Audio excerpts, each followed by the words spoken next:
Good evening. Good evening, ladies and gentlemen. I'd like to give you a very warm welcome to the Green Hills Community Hall here in, well, the best part of East Kilbride. It's the part I come for. For tonight's latest Yes East Kilbride Speakers event.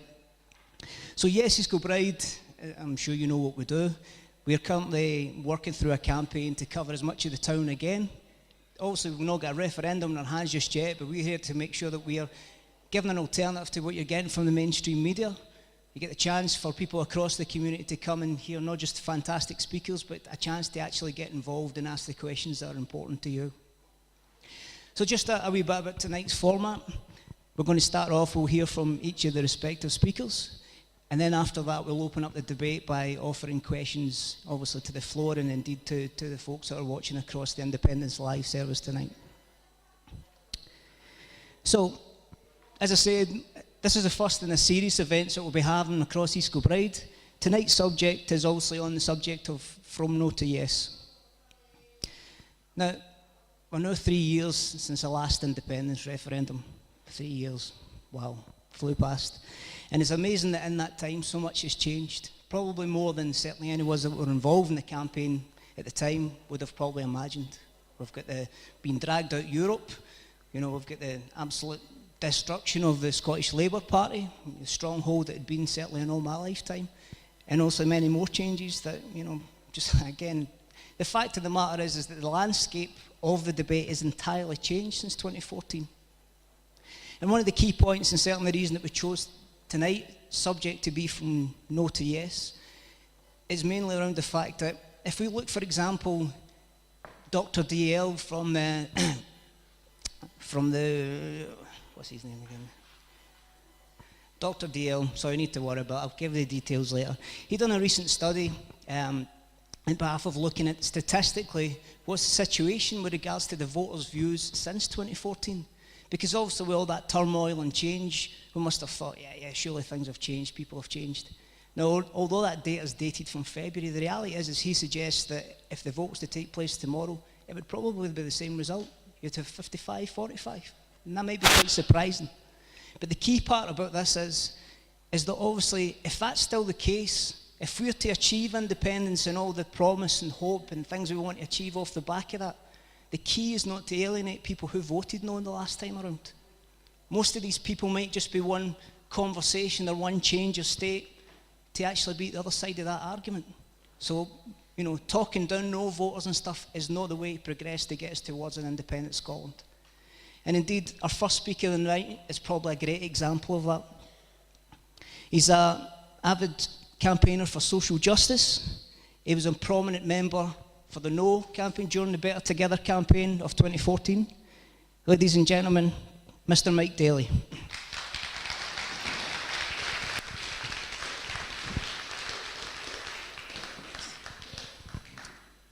Thank you very much, Paul. I first joined the Labour Party. It sounds like a confessional, doesn't it? I'll confess my sins for being so active in the Better Together campaign in 2014. But I first joined the Labour Party at age 16 in Dundee on the East Coast, and I remember George Galloway was there to anoint me. Grew up in a working class scheme, born and bred in a council house in Whitfield in Dundee. Came to Glasgow while still technically a teenager, I think I was 19, to go to university and never left Glasgow. And now I find myself a very keen supporter and advocate of Scotland becoming independent, and I find myself also a member of the SNP. So I've been asked to kind of explain how did that happen, and you'd be surprised that it happens a lot more than you think. So maybe it's the case that maybe people don't broadcast it in maybe the way that I've broadcast it, but I do think it's important to talk about going from no to yes, because other people can then think to themselves, well, actually, maybe I should think about that. And certainly friends and colleagues that I've spoken to have said the fact that you've made that journey has resulted in me having a think about the possibility of changing from no to yes. So I think events like this are very important, and I want to talk about my particular journey if we've got time tonight, we could maybe talk about some other issues, and I'll maybe very briefly touch on a couple of other issues, such as the timing of the new Scottish referendum, because there is going to be one, notwithstanding what the Prime Minister says or what Mr Mundell says, there is going to be one. We can maybe talk about Brexit, the EU, the euro, currency, economic issues, and ultimately I think perhaps the most important thing, and I'm certainly very interested to hear what Denis and Tommy have got to say about this, and that is the vision and ambition for an independent Scotland. Because for me, without that progressive vision and ambition for Scotland, I wouldn't really be supporting independence, because that's what it's all about for me. So I suppose I come very much from the point of view of believing in self-determination. And I know that some people, and I completely respect that some people will believe in Scottish independence for all sorts of different reasons, and some could be emotional, some could be historical, and that's fine. But from my point of view, I'm very much a pragmatist, and I want Scotland to be independent so that we can have a country that is a different country to what we're going to get with the Conservatives. I want a country where everybody's got the same chances in life, regardless of where you come from and what money your parents may have, or even if you don't have any parents that are living, everybody should have the same chances in life, and nobody should get left behind. Nobody should go to bed hungry, and that's happening in our country. We live in one of the richest countries in the world, and there's kids and adults going to bed at night hungry. Nobody should be sleeping rough on our streets. It's unbelievable. That's increased. So these are the kind of things that I want to talk about. But maybe just to start off and say, when we had the referendum back in September 2014, I did, for my sins. But we're a forgiving nation, aren't we? I did speak for Better Together, and I did lots of public meetings and lots of media and lots of. I remember one particular event in Hamilton, speaking to 800 16-year-olds who, for the first time, had the vote. That was fantastically exciting. But back then, the message was quite clear that if you voted no, our place in the European Union was guaranteed. I don't know if you remember that. It was an absolute critical message that we had. And it was completely untrue, as it turns out. Last year, when we had the EU referendum, 62% of Scots voted to remain in the EU, but we're being pulled out of the EU, as Paul has said. We've got the Great Repeal Bill making its way through the UK Parliament, and that's going to annul the European Communities Act of 1972. At the moment, you're a citizen of the EU. You're not going to be a citizen of the EU come 2 years down the road. Effectively, the UK Constitution's been rewritten. It has been rewritten. After 45 years, we've got a new Constitution.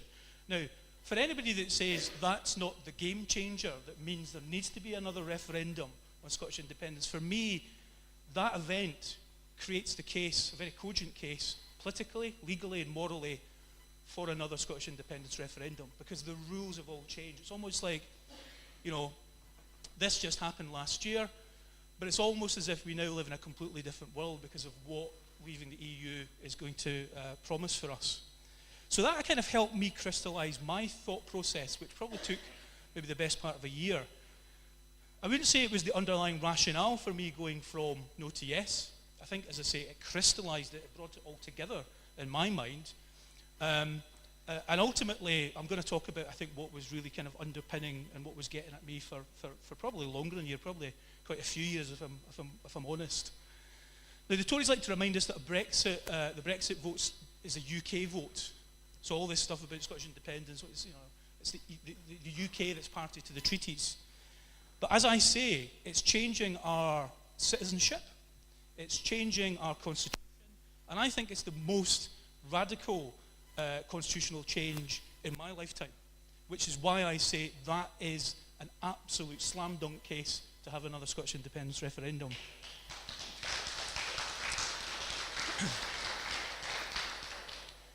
Now, I think we should have another referendum before we leave the EU, and the First Minister has certainly taken that position, because that then means that we've got the ability to negotiate. in Scotland's interests. And we've been told by the Prime Minister, no, you're not going to have that opportunity because that may upset the negotiations, which is incredible.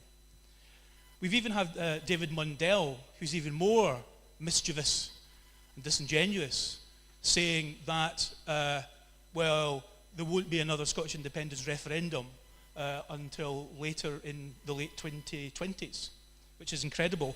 Now, one can only hope and pray that Mr. Mundell loses his seat. He's only got a majority of about 800. I'm just going to touch that wood there, because that would be it would be karma, wouldn't it? So let's hope that we do end up with the more pandas than the Tories in Scotland, and actually we end up with no Tories. And of course the Tories are making out they've got this revival, which I always find quite incredible when you think about this idea that you can look at an STV local government electoral system where you have 10 rounds of votes going there, and there, and suddenly you look at that and you say, well, we can just use that and predict we're going to get 12 seats in Scotland. Aye, right. I think this has got all the making of one massive constitutional crisis, and we can maybe come back to that. You cannot refuse the will of the Scottish Parliament. You cannot refuse to give Scotland an independence referendum when our Parliament has voted for it. Now, there's all sorts of deals that we can have, I think, in terms of the EU. It may well be that it'll take some time to get into the EU as an independent country. But there'd be nothing to stop Scotland, for example, joining EFTA, the European Free Trade Association, or the European Economic Area. Iceland, Norway, Switzerland, Liechtenstein are in EFTA. And besides getting free trade because of those memberships, it opens you up to trade with also 500 million people outside the EU. So I think we've got all sorts of opportunities. It's not just about joining the EU. Sure, I would like to see Scotland being in the EU, but there's other things that we could do on the road to that. Now, there's been a lot of mischief made about the EU because if we joined the EU as an independent country, we would have to adopt the euro. Don't believe the hype, as they say, because there are currently 8 EU member states who don't use the euro. So it is perfectly reasonable to join the EU and not be required to use the euro immediately or for some number of years. It isn't the case that automatically you need to join and start using the euro. So I think there's a lot of information that's put out to confuse people and to worry people, and we need to nail down those issues. But if I can get back to, why do I back an independent Scotland? And why did I join the SNP? And let me just stop and say the independence is way bigger than any one political party. It's a matter for everybody in Scotland. And it's for people that are not in any political party whatsoever. It's for everybody. And the one thing that I love about this notion that we all embrace in having Scotland become independent is that you could be Scottish just by simply moving here. Now, it's quite remarkable when you look across the EU and you look at the rise of very ugly nationalism, your Nigel Farage's and the variations thereof in various countries, whether it's the Netherlands or Germany or France, the Marianne Le Pen's. But if you look at the nationalism that we are talking about in Scotland, it's completely inclusive. It's about self-determination. There's not 1 ounce of ugliness about it. But there is ugliness when you look at the Conservative Party and you look at Brexit and you look at what's fueling that debate. And what's fueling that debate is xenophobia, a hatred for people that are different to us. It used to be the single mums. It used to be people who had a different colour to your skin colour. It used to be people who were gypsy travellers. It used to be the Irish, used to be the Jewish, used to be Pakistani. If you go back in time, there's always been people scapegoated. And at the heart of scapegoating, you'll find a Tory. So, I believe that Scotland's got 2 futures ahead of her. As Paul says, we can be pulled out of the EU against our will. Bad for our financial services sector, because you need passporting under EU law to be able to interact with the 600 million people in the EU zone. I think we're going to end up losing lots of jobs with Brexit. I've got no doubt in my mind about that. And I think there's massive opportunities for an independent Scotland working with our European countries. And I have to say very quickly, we've always been European as a nation. If you think back to the Scottish Enlightenment, which is going back to the 18th century and before, you've got the great thinkers, Adam Smith, David Hume, great engineers. You had all of this incredible talent in Scotland, people were always connected ultimately with different European nations. So we've got a massive history. Even our legal system is connected to Europe. We've got a Roman law system at the base of Scots law, which is not the position for England. So we've always been Europeans, and I certainly feel that I'm a European. But my primary motivation, I think I would say, is this. I don't want to live in the kind of country that Ruth Davidson and Theresa May is offering the people.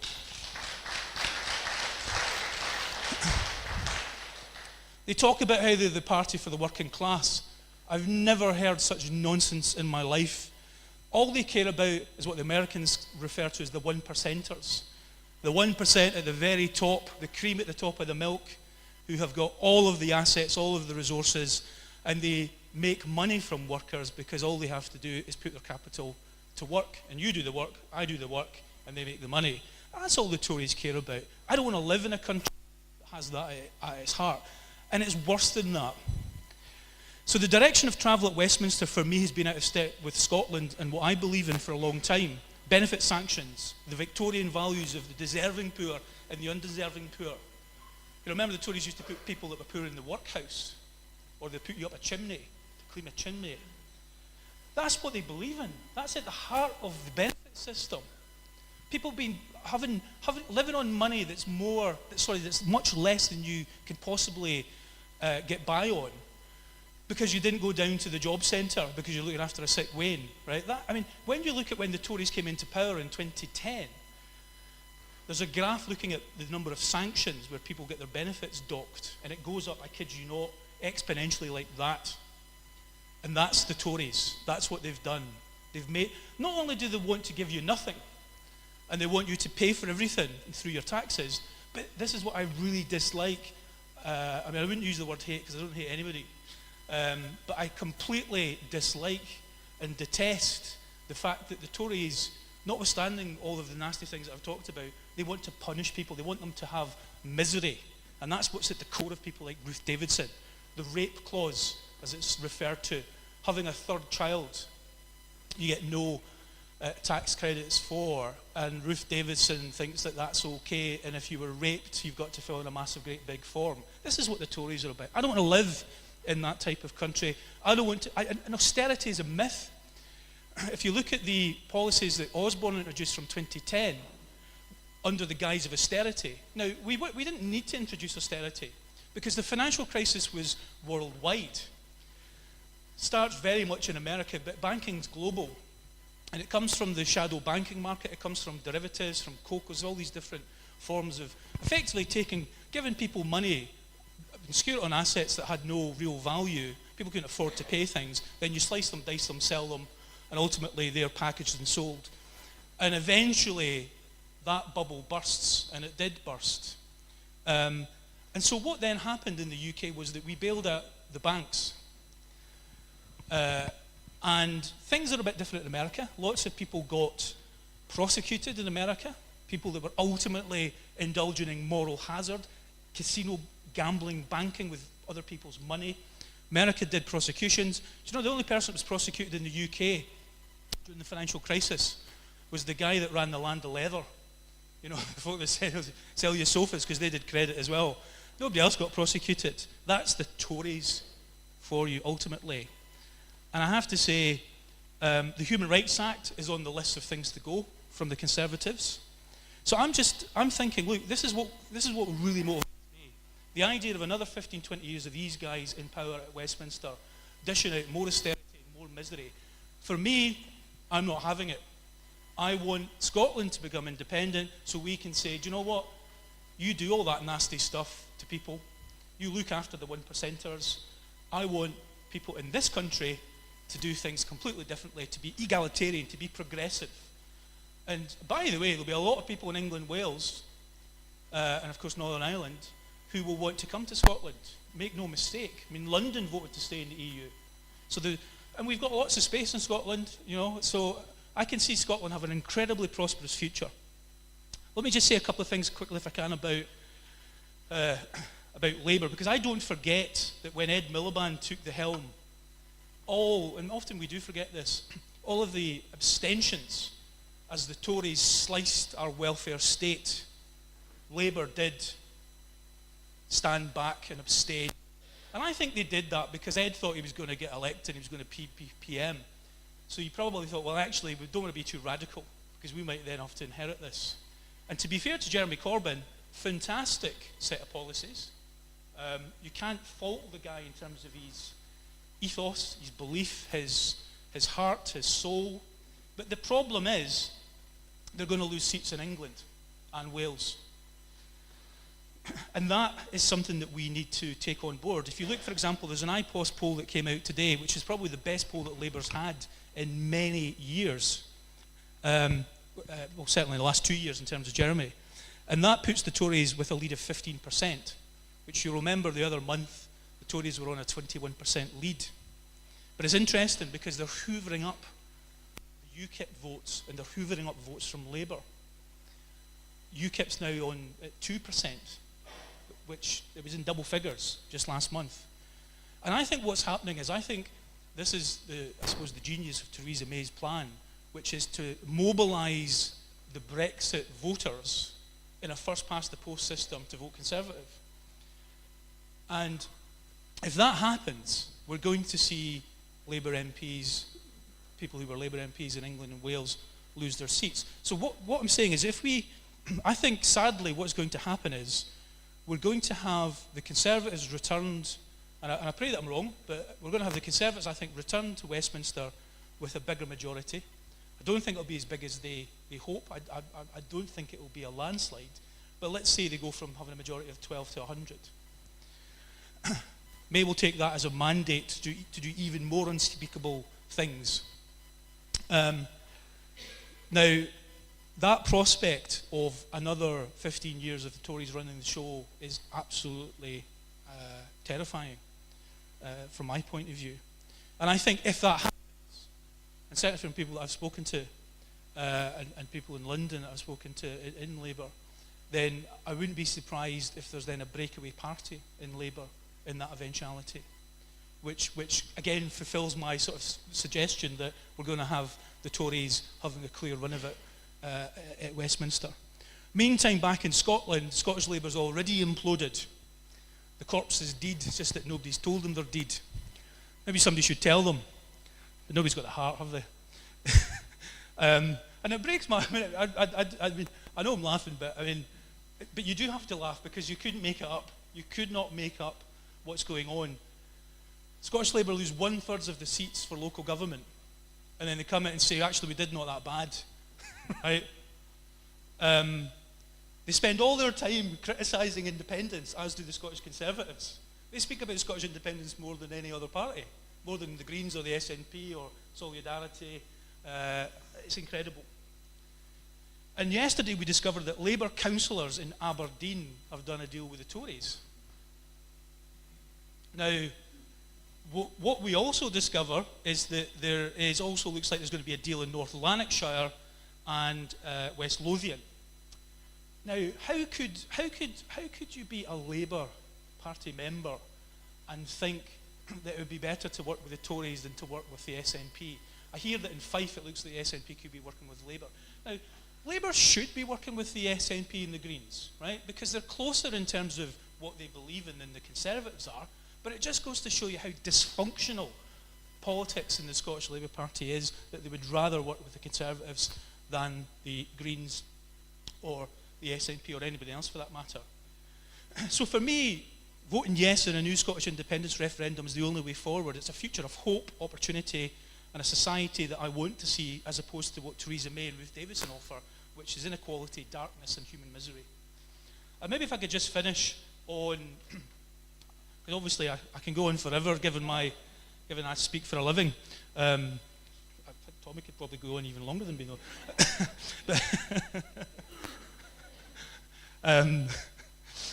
So just to say, in terms of vision and ambition, I just wanted to say some things very, very quickly if I can, because remember I said at the very outset, I think in the new independence referendum in Scotland, we need to do things differently to 2014. We don't, I mean, if you think about it, all the people that went crazy on social media on both sides, you're effectively probably looking at 200 to 300 people that are just actually speaking to themselves, right? So there's 150 people that are like, no. Then there's another 150 people that are on the yes side going like that. And then it creates all this publicity in the newspapers, all this kind of negative stuff. It's probably about 300 people all in. Maybe we should send them on a holiday, send them to Spain during the referendum so they can have a wee break and just chill out, sit on the beach. And then we can engage in a debate and a discussion where we actually try and persuade people what are the virtues. And I think it's much, much clearer. I mean, people like this, I'm voting yes and I voted no in 2014. Why is it so much clearer? Because we're in a situation where it's so sharp, the options, the crossroads, what Theresa May and Ruth Davidson are offering, which is awful. There'll be no Brexit deal. I guarantee you we're going to walk away from the EU with World Trade Organization default tariffs. I mean, all you have to do is listen to the 27 member states, because that's what they say.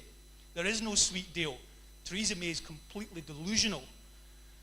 You had the president of the EU Commission, Jean-Claude Juncker, who, remember, that was leaked the other week, where he went to number 10 for dinner, and the Commission leaked this, and so they're having dinner with the great intellectuals of the Conservative Party, Boris Johnson and David Davis. You couldn't make this up, could you? I mean, if anybody had said that these people are going to be running the country a few years ago, you would say, no, never going to happen. So they're having dinner with Juncker, and of course Theresa May says, we're not paying you the 50 billion, that you say we're due to leave the EU. And he said, oh, well, I won't do that.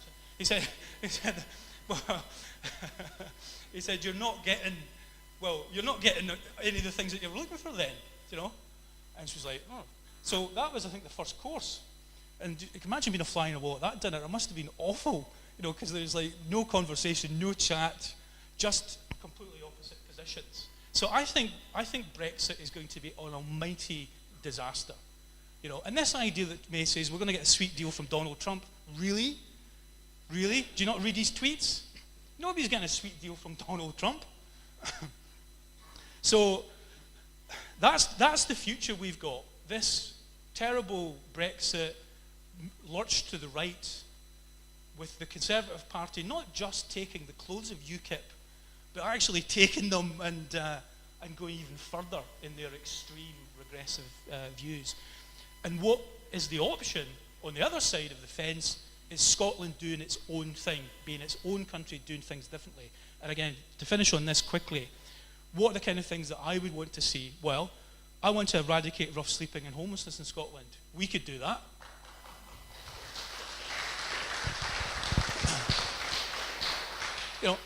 Building houses is an investment.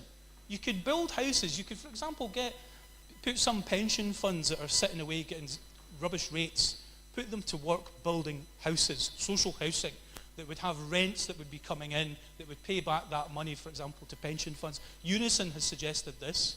Other unions have suggested it. There's all sorts of things we can do. Even just borrowing the money would make sense, because you're going to get it back over 20, 25 years. We build all these houses, we create all these apprentices, we create all these jobs, we abolish homelessness. Now, I know it's a bit more complicated, because sometimes people have particular mental health needs, and there may be addiction problems and so on and so forth, so people need support. But we can do it. There's no reason we can't do it. Food banks. And I know that Denis has obviously done a tremendous job in terms of the loaves and the fishes. You've literally turned those 5 loaves and 2 fishes into a massive feast.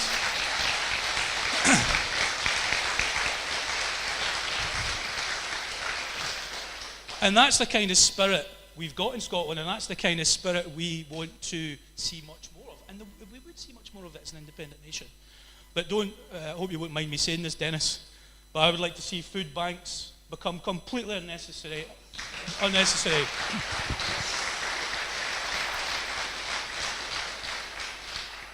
No homelessness, no need for food banks in an independent Scotland. Every child having the best education possible, as good as at your private public school. It's always perplexed me as to how they get charitable status, I have to say.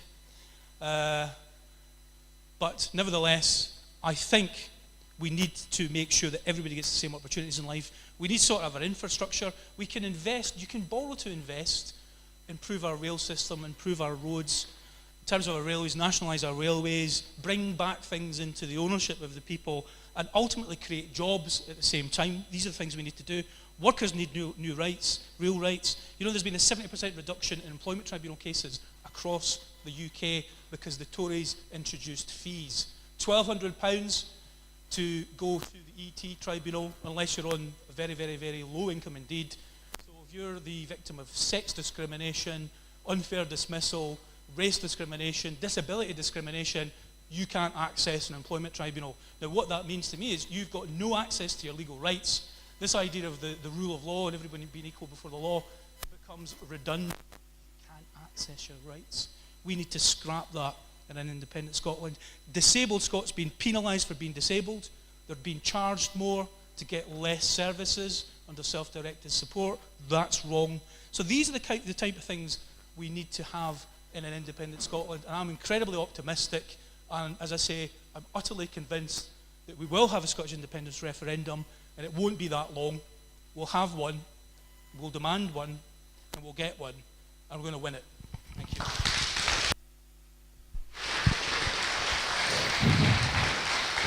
Mike Dailly, ladies and gentlemen. I think it's fair to say that most days, and certainly the reason why we're here, is we often think that we'd love to do a bit more for others, you know, we'd love to help our fellow man and people that stay in their street, in their town and village. But a lot of us don't actually get around to it. You know, we don't actually go out to help people who really need it and find themselves in a situation through no fault of their own. Thankfully, our next speaker has spent 40 years of his life not just thinking about it, but actually going out and dedicating his time to help people who need help. You know, as Mike said, he kind of stole my thunder. I was thinking of it was, I'd prefer he had a hobby playing golf or something like that. Because the reality of it is the fact that in this day and age, not in a Charles Dickens novel, but in this day and age, we're a country of our wealth and resources, that the fact that people still require the use of these services is disgusting. Absolutely disgusting. And now over to the man himself, ladies and gentlemen, Mr. Denis Curran, MBE.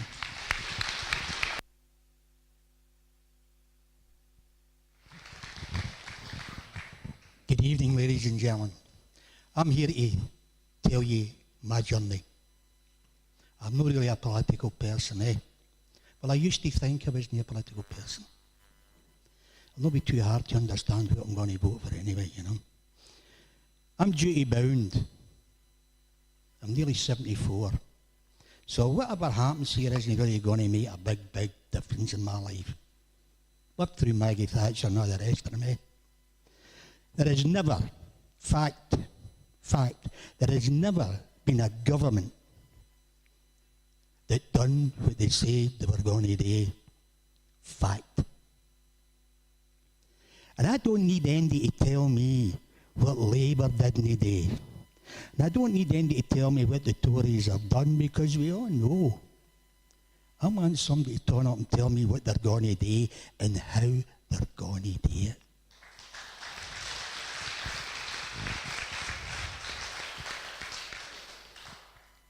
But 24 and a half years ago, I got involved with Lawson Fishes, And I thought it was going to be something we'd do for a couple of months. That's what I thought. I'll get involved with this, and I had a wee business at the time when I was fit. My joinery trade, I'm among the last of the 5-year men, Now we've not got any year men. Don't have apprentices.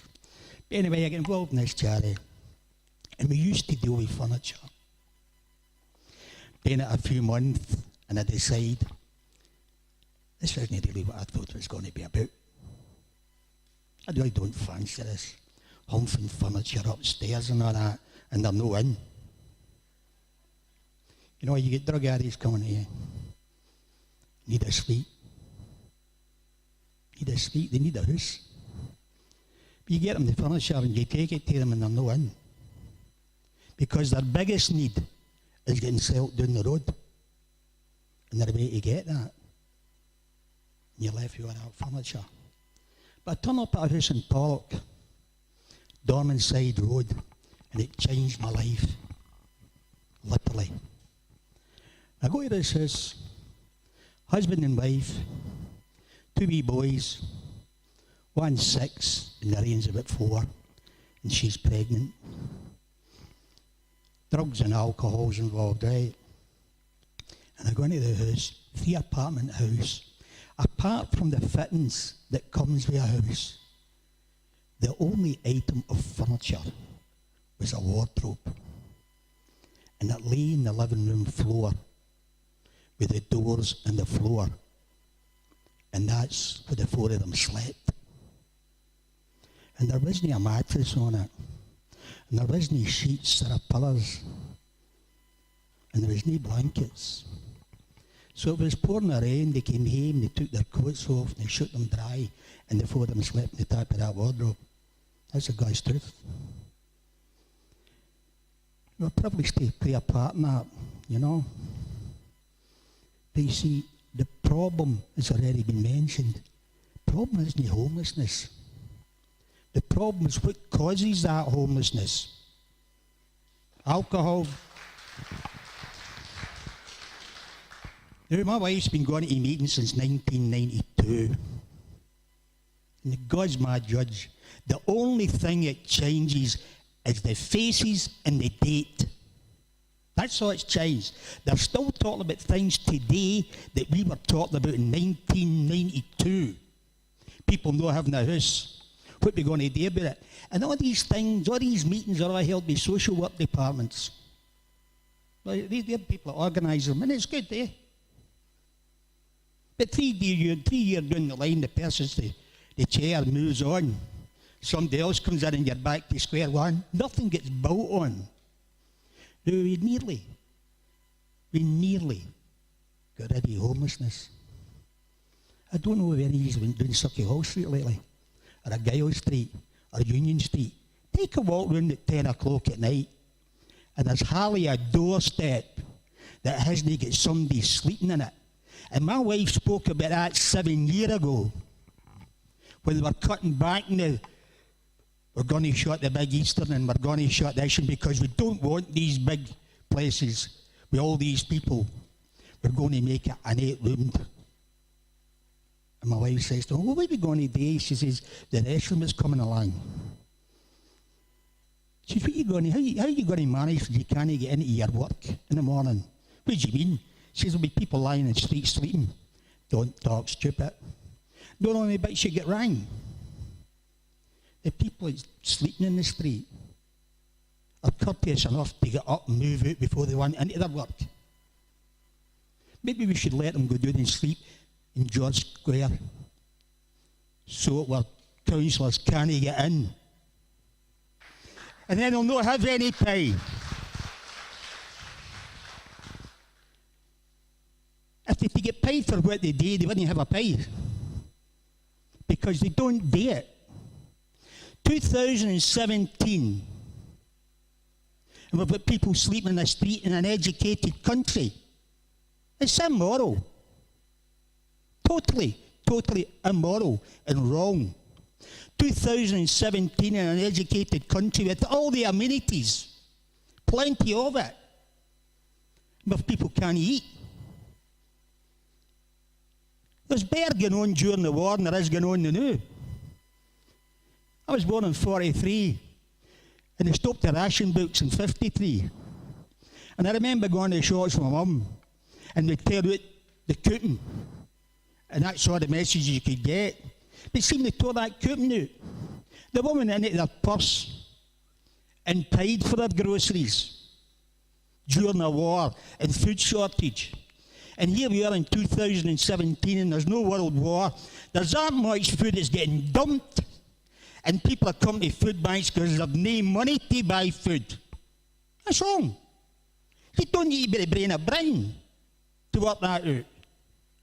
David Mundell. They weren't telling you here's the gospel truth. I'm not telling you lies.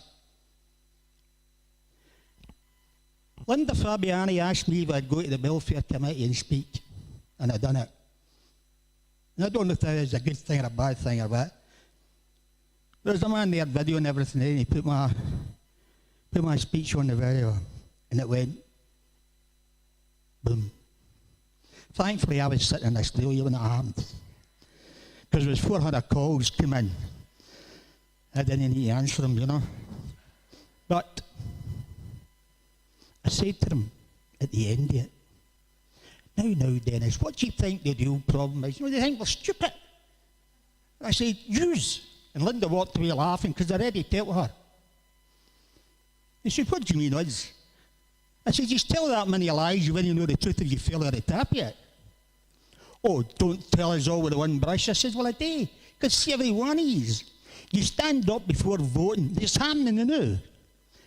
Vote for me and this is what I'll do for you. Yeah? We vote for them.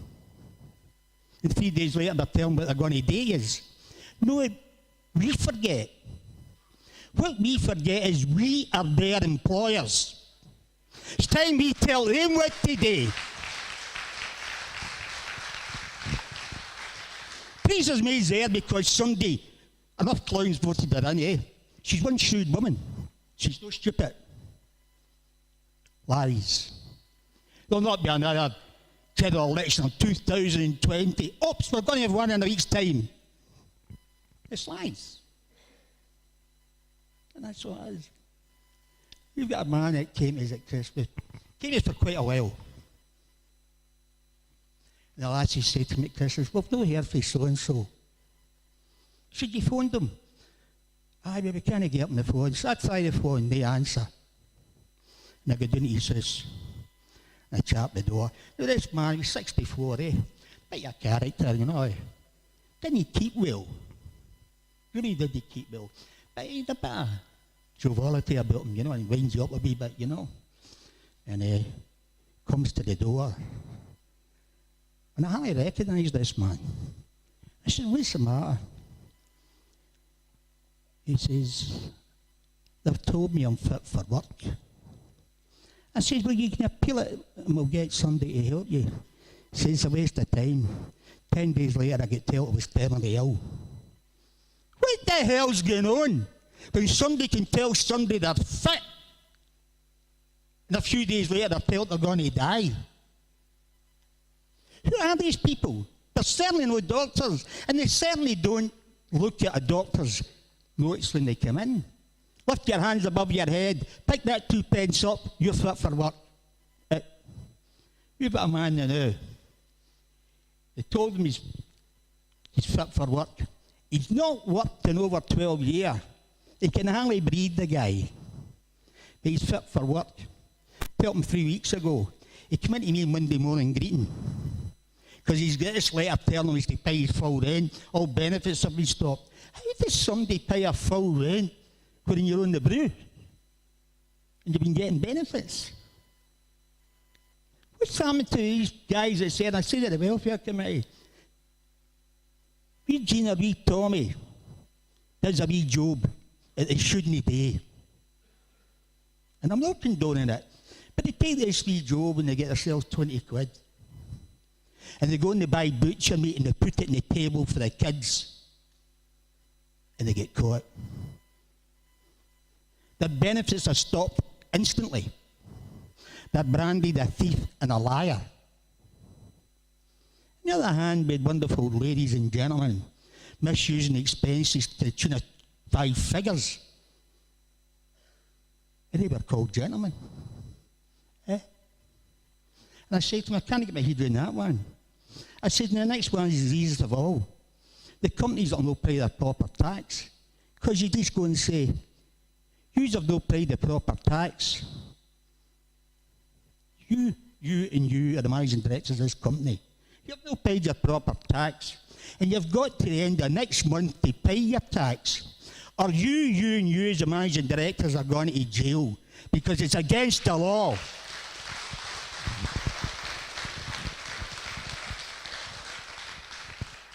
How long does it take for you to get a letter after council if you've not paid your rent today? I'll be in tomorrow morning. They're sitting there ready to fire them out. First class boss. Yet these people owe billions. I don't know the actual figure, but there was a bit in the paper a wee while ago. I'll just pop figures out my head, for easiness. Let's say, to pay the benefits, it takes £1.5 million. To pay the benefits. Tommy maybe know the exact figures. And they're paying £6 million, so they don't need to pay the benefits. That's your money.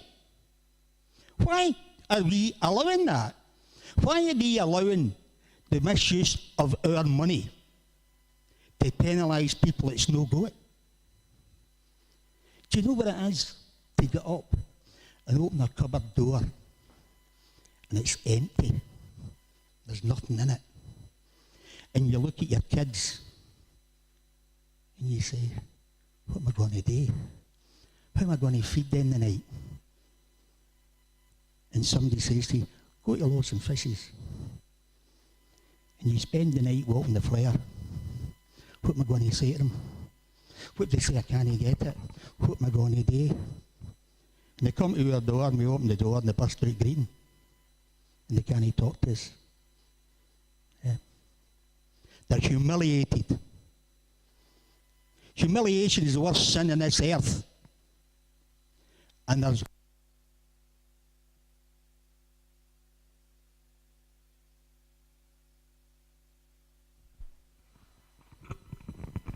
if you're a government that tells you we're doing good. I wonder how many of them, well, even asked Tommy this one, would you be queuing up to be an MP if you to spend a year on benefits or going to a food bank for grub?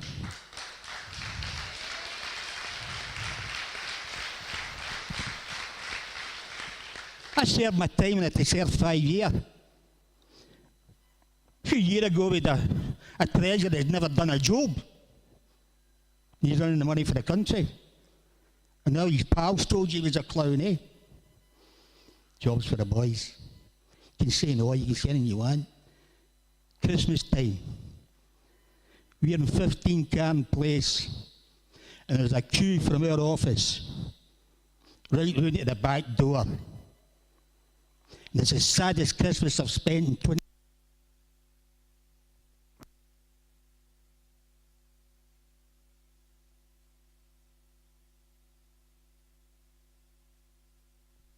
You normally get a smile after them.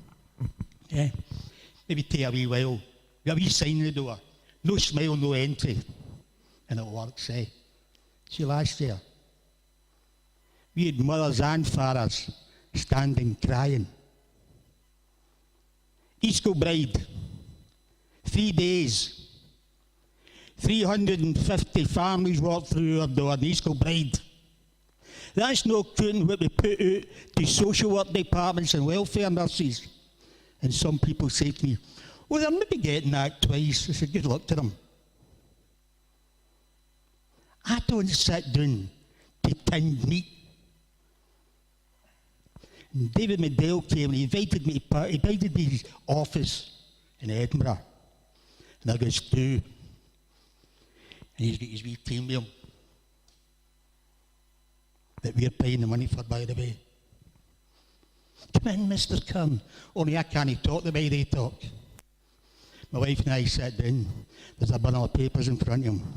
Well, Denis, I just had invited you through to see what your thoughts are on food banks. I said, you're kidding me on, ain't you?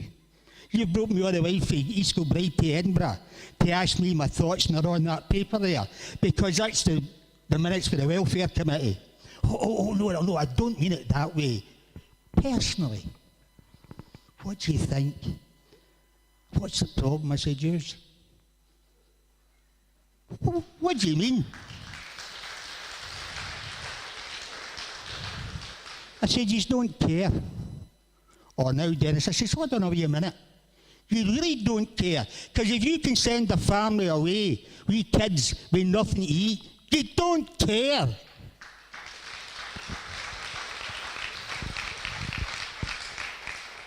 And I said to him, we could sit and talk about this all day.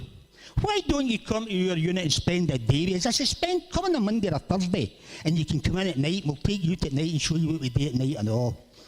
Oh, well, yes, that's quite an interesting idea.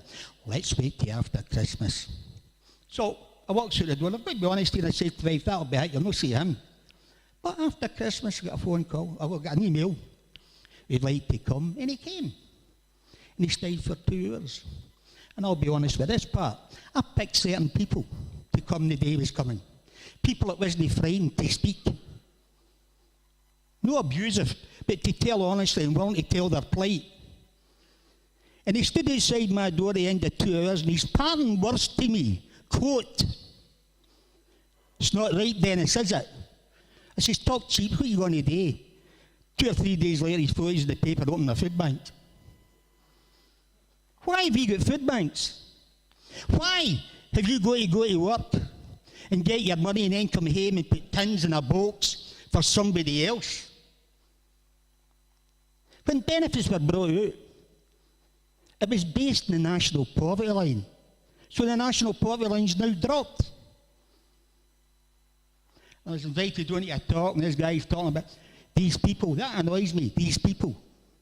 They're human beings, they're not these people, they're your neighbours. They might even be your pal or your mother or your sister. They need to be educated in how to budget their money. And I say to them, how do you budget your money if you get 75 quid a week and it's up to 30? I said, how do you budget your money when you get sanctioned and you don't get anything? It's total silence. Total silence. I get told through the radio station, he says, I think this is very, very sad. The manager told us to tell you then, we're very grateful if you come on at the last minute. We love it when you come on because it all stops Steve. We're sitting here killing ourselves, he doesn't know what to say. The topic's been changed. But the reason before you at the last minute is there's some people who'll not come on if they know you're coming on. What's that about? You've got all these ideas, it's wonderful, but you're not willing to sit and listen to somebody that disagrees with you. That's how you get to the truth, isn't it? I can't understand for the life of me how politicians can't come together and say, that's quite a good idea you've got. No, it's going to be their idea that works, nobody else's. That's how you and I don't come into the quota. We couldn't. We're cannon fodder. To feed. We stopped counting at Christmas over 1,000 families in a so-called wealthy community. I've been trying since 1992 to get premises. We've got ones now, but in the middle of no man's land. And we pay £700 a month for it. And we buy our food. We don't get the food donated for big companies. Your food comes for your donations. We buy it, and we get what its Denis. And we don't give you out of date, we don't give you out bashed. Nothing wrong with an out of date tin. I said, well, my wife doesn't buy out of date tins. She doesn't go into our grocers and say, where's the aisle with out of date and where's the aisle with the bashed? Eh? It's all right for you to eat it, but I'm certainly not eating it. This seems to be the attitude today. I can paper my walls with wee cards for people that thank us. And sometimes when I read them, there's a tear in my eye, eh? Thank you for getting us through Christmas. You saved our lives. You gave us a Christmas. At Christmas time, there, every family that came to us. We tried to give them 2 boxes. A box of tins and a box of dry goods. And I carry a bag of toiletries. They get a £10 voucher for the butcher. A £5 voucher for farm foods. and the first 100 or 200 kids get a £25 voucher for the toy shop. But you give them a voucher, they wouldn't sell that. I said, well, didn't hear you shouting your MPs that misuse their expenses to 20 grand? You're worried about somebody getting 25 quid? And see if they do misuse it. Just maybe they're selling it so they can put money in the gas and they can cook the tins they've been getting.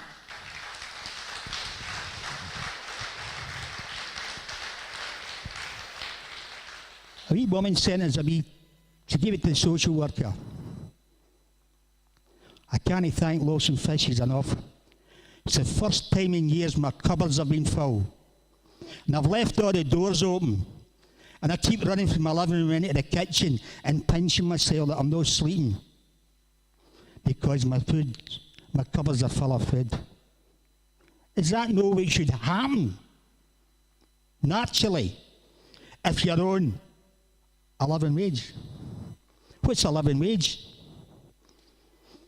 A living wage is when you go to work and you come home and you pay your bills and you pay your rent or your mortgage and your gas and your electricity and you go and you buy your groceries for the week or the month and you're able to take your kids out for a wee night out of the cinema or away down to McDonald's and put by for clothes and put by for a wee holiday and save up for Christmas. That's what a living age is.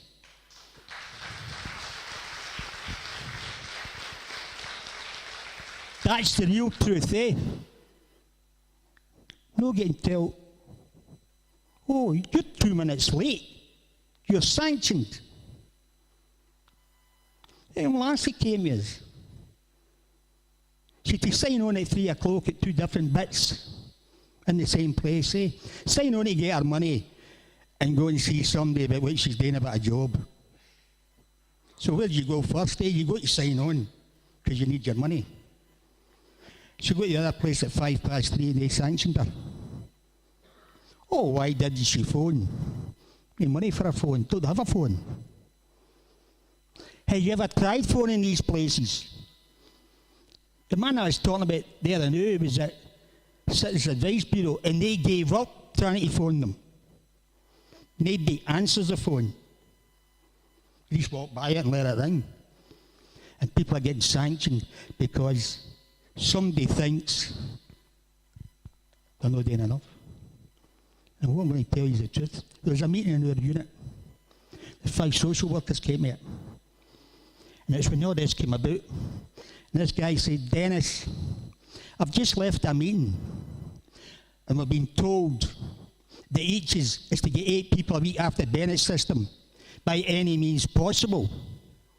Following morning, the Herald done a wee story. And I wrote that in. Didn't give any names of that, I just put it in. And SMPO, the main name, which thankfully lost his seat. He sadly was a Labour guy. We hear all these stories. Story? The man's left a meeting and that's a story. It normally comes from over-exuberant managers. So he held them back and I said, why are these over-exuberant managers in a job where they're causing so much grief in people's life? I've never had a reply. It's no funny coming to a food bank. It's no easy coming to a food bank. There's nothing joyous about it.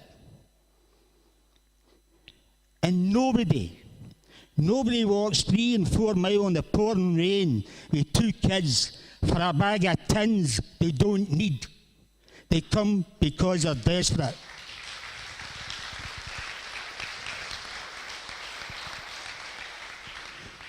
We had the power to change that. Us.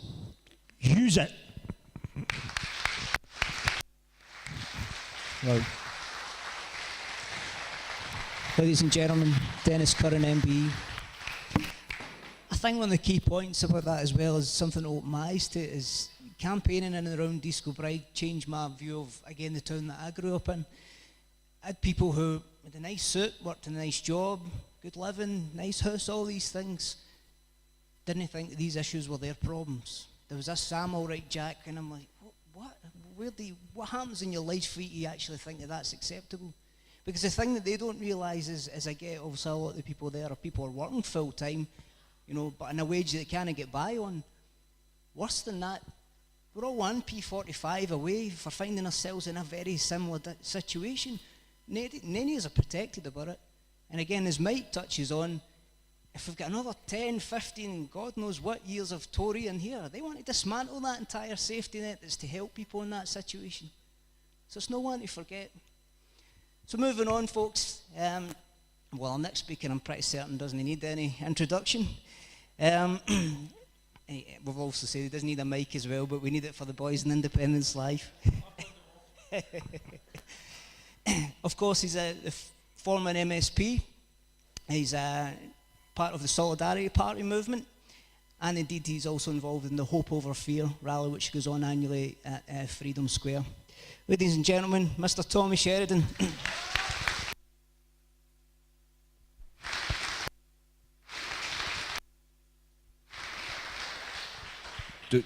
So you need to use this for the live stream, right? Okay, Kevin. Thanks very much, Paul. And can I just say to East Kilbride, brilliant, well done, fantastic turnout tonight. You are giving people, you're giving people the opportunity to not only hear arguments for yes when we get our next opportunity, but you're also illustrating the beauty of our country, the diversity of our country, and the real kernel of the movement that we are involved in. Because the movement we are involved in, I think, is akin to a big tent, massive big tent. The Yes movement isn't one political party, and it's no one political theory, and it's no one set of ideas, and it's no one vision. The Yes movement is a multitude of visions.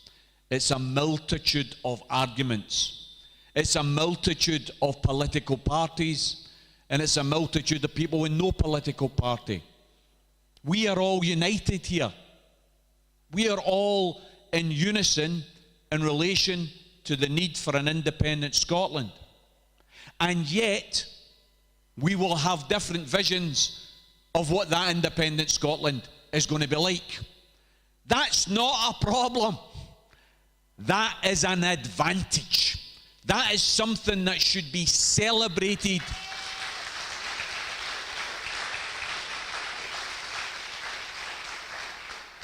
That is something that can be addressed when we have our independence. You see, I go back a long way with Mike here. And this is a precursor because I'm going to disagree with something that Mike says. So before I disagree with him, because he's a very good friend of mine, he's somebody who, he works very, very hard, Mike always has done. He's maybe known to have the odd wee sherbet on a Friday night, and sometimes he used to go onto Facebook when he'd had a wee couple of sherbets as well, and he used to have quite a lot of arguments with people on Facebook at one time, particularly when he was involved in promoting the No campaign. And Michael testified to this. I never ever abused or argued with Mike. In fact, I defended him a great many times, even though we were on the different side of the fence. I was very much for yes. Mike was very much for no. But as far as I was concerned, if I wanted to build a new, a better, a fairer, and a more inclusive Scotland, then I had to have in my mind that I wanted good people like Mike Dailly being part of that independent Scotland. Even though at that time he was on the opposite side of the fence to me. Because I recognise what the guy done. I recognise when I was elected to the Scottish Parliament in 1999, and one of the big issues that I had promised to take up was the issue of warrant sales. The complete and utter travesty that since the Highland clearances, warrant sales had been used not as a form of debt collection, because they never ever collect debt. What they do is they humiliate people, they frighten people, they force people who are in debt to get even more debt. That's what warrant sales were all about. And in 1992, I'd been sent to jail for 6 months for opposing a warrant sale, a poll tax warrant sale in Scotland.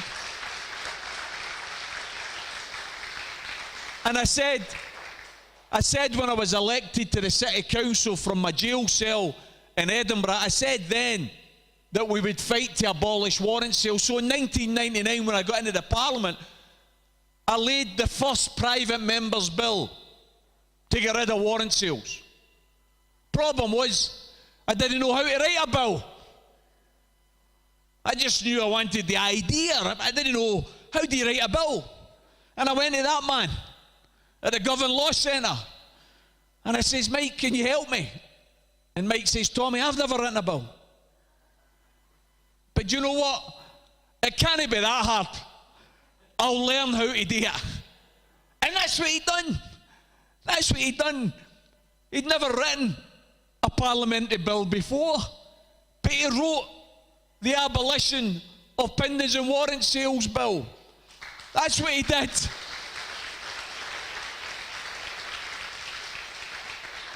And if you read up in the history of the Scottish Parliament, it tells you that the first private member's bill that was passed by that new Scottish Parliament was the abolition of Pindens and Warrant Sale Bill. But it doesn't tell you that he was the man that wrote it.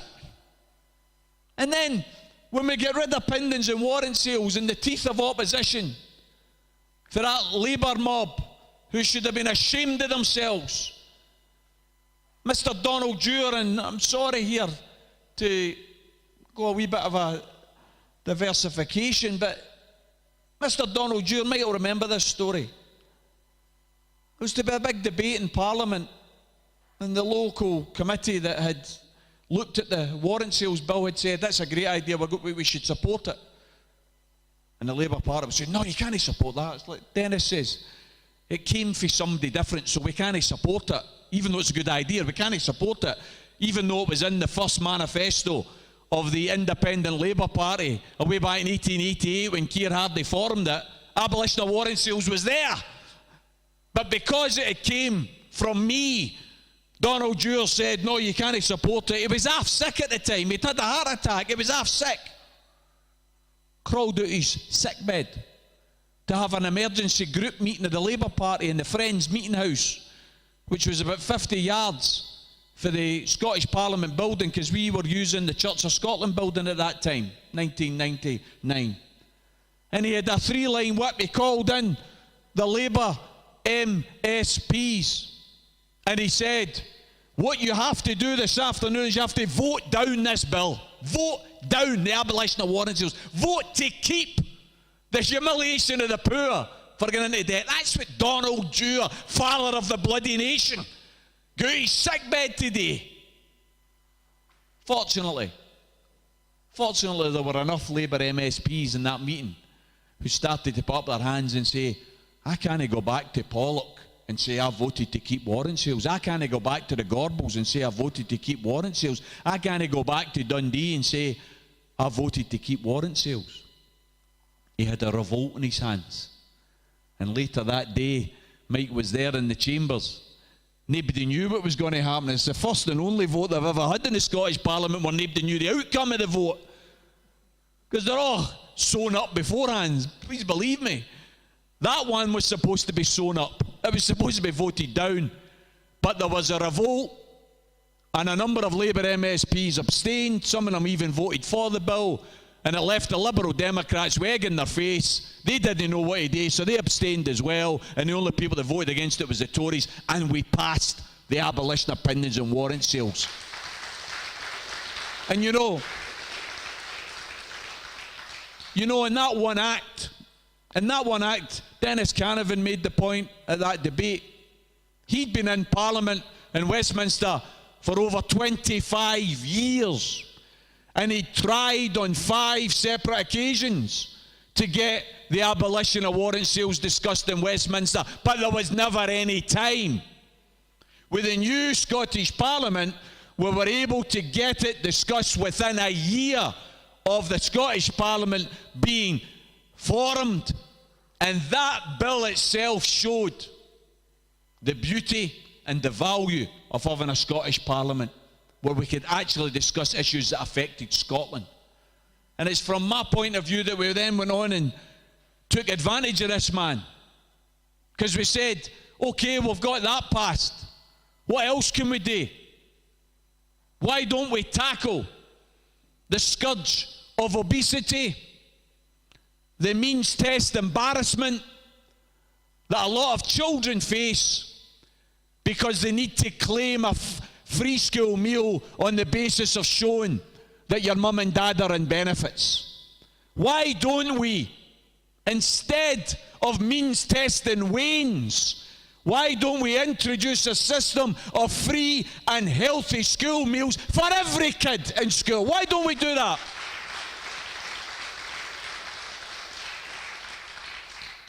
So we asked Mike, can you draw us up another bill? And he did that, the free school meals bill. And it was a fantastic campaign, wasn't it, Mike? We managed to get the STUC, the unions, the poverty groups, all involved in supporting that measure. Universal, healthy school meals when you go to school. You don't have to say, oh, I get a free school meal because my mum and dad are poor. Get rid of that nonsense. Let's make it universal so that we tackle the poor dietary reality that we have across Scotland, particularly the west of Scotland, but we also tackle the stigma of means testing for children. And you know what? We managed to get the SNP to back it. We got all the independents to back it. But who voted down free school meals in 2002 when we get that private members bill discussed? The Tories, the Liberals, who are now bumping their gums about free school meals. They voted it down in 2002. And the Labour Party,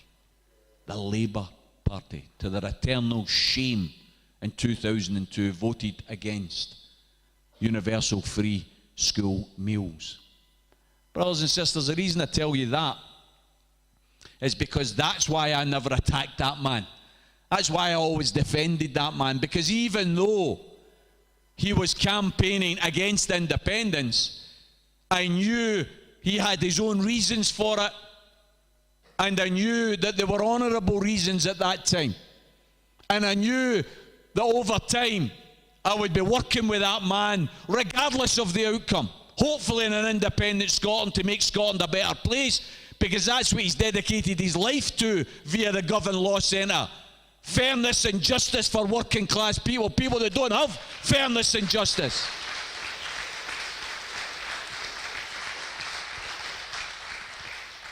So I think it's tremendous that we've had Mike to come here tonight and tell us that rather than being on different sides of the fence in the next referendum campaign, we're going to be campaigning together.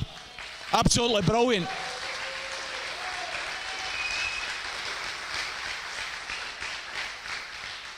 We're going to be campaigning together, even though we'll have differences, we'll have nuances that we don't share.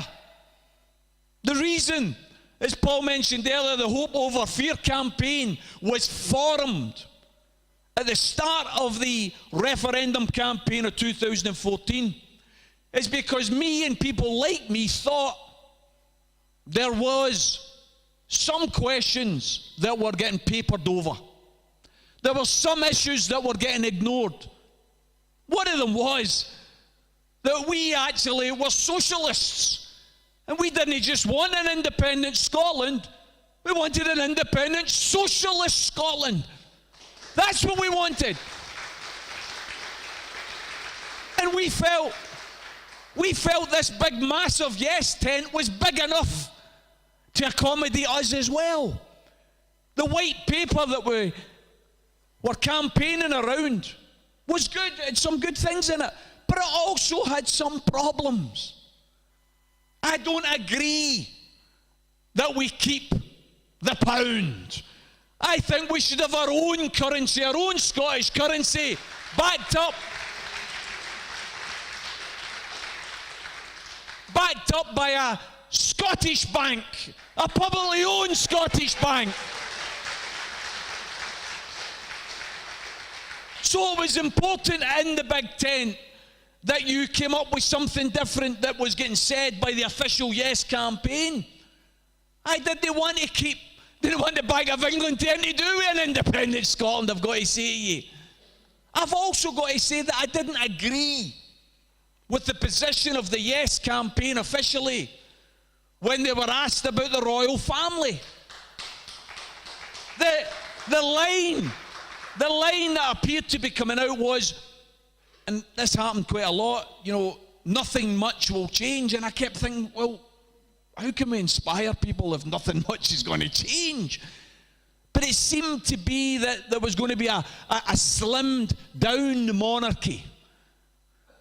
And as I said at the time, I couldn't give a damn whether it was Weight Watchers or any other plan. I didn't want a slimmed down monarchy.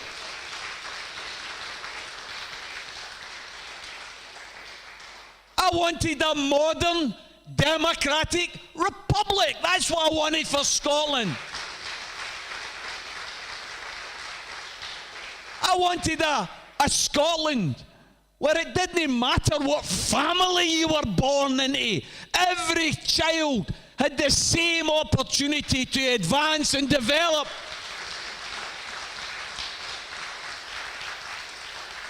So from the point of view of the differences, I thought it was important that that message was put out there as well, because some people weren't connecting with some of the things that were said by the official Yes campaign. And then it brings me to another argument. And again, let's not be frightened of these arguments. Let's not be frightened of disagreements. I consider myself European, absolutely. But I utterly oppose the European Union. I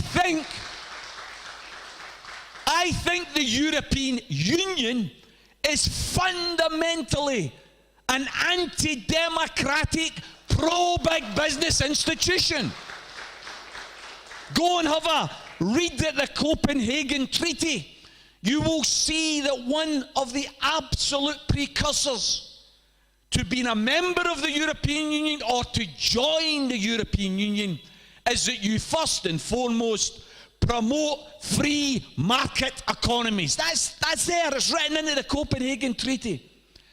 I've got to say to you, if we want to have trade deals with Europe, if we want to have relations with Europe, and we should develop free movement agreements, we should develop trading agreements, but we do it in the model of Norway, who are outside the European Union, rather than having a situation where, quite frankly, some of the things that I think the people of Scotland agree with, publicly owned railways, a mail service that's publicly owned, electricity that's publicly owned, gas that's publicly owned. Check the reality of the last 20 years, brothers and sisters. Who has been driving the privatization program across the whole of Europe? The European Union has been driving that program. It is a fact. I don't think anybody has looked at this yet. I'm sure they will in the next few days. But it is a fact that the manifesto that the Labour Party launched a couple of days ago, a manifesto that I think is radical, refreshing, has got a couple of things, key things which are missing, but is absolutely necessary and overwhelmingly should be embraced. But you know what? The European Union wouldn't allow it to be implemented. The European Union, because of the competition laws They wouldn't have allowed the creation of a public energy company. They won't allow the water to be taken back into public ownership in England and Wales. They won't allow the railways to be taken back. They'll say it's anti-competitive. Brothers and sisters, the reason I want an independent Scotland is so that the decisions that are made in Scotland can be implemented in Scotland.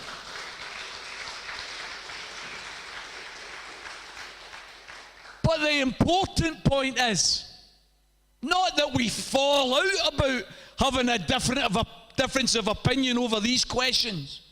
As I said throughout the referendum campaign, and I repeat tonight, these are questions that we debate after independence. These are questions that in an independent Scotland we have proper, fair, open, informed referenda on. We don't have this stupid, horrible, distorted picture where multimillionaires can buy the influence because they can afford it. We have educated, informed debates about monarchy, about Europe, about currency. That's the position I think we should go into the next referendum on. Not telling people that if you vote yes, then you are voting for something else as well. No. What you see is, if you vote yes, you're voting for the right to decide those issues in the future. That's what you're voting for.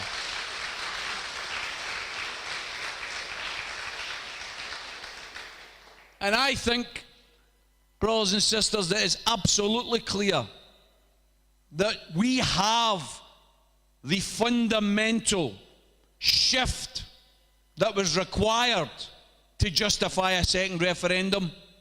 Some people will say it's because of the Brexit vote. And I disagree. I think that can be used as a justification.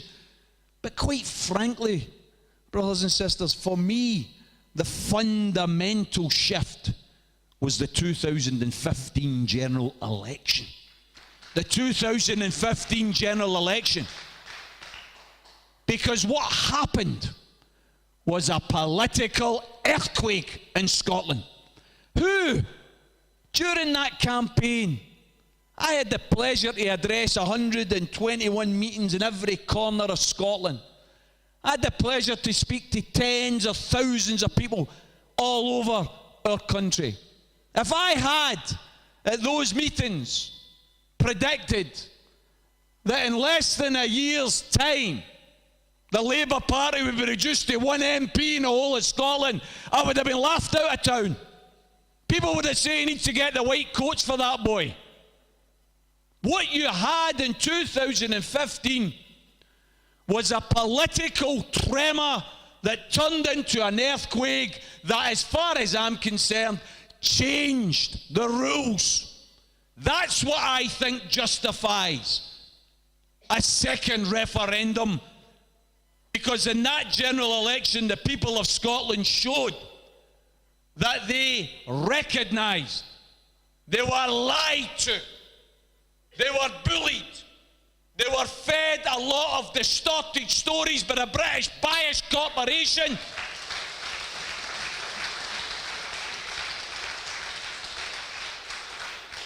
Independence wasn't about taking away pensions. Independence wasn't about B&Q closing. Independence wasn't about the Great Depression happening all over again. That's what we were told. And shamefully, the Scottish Labour Party wrapped themselves up in a Union Jack next to the Tories, and they will never be forgiven for what they did during that campaign. Never.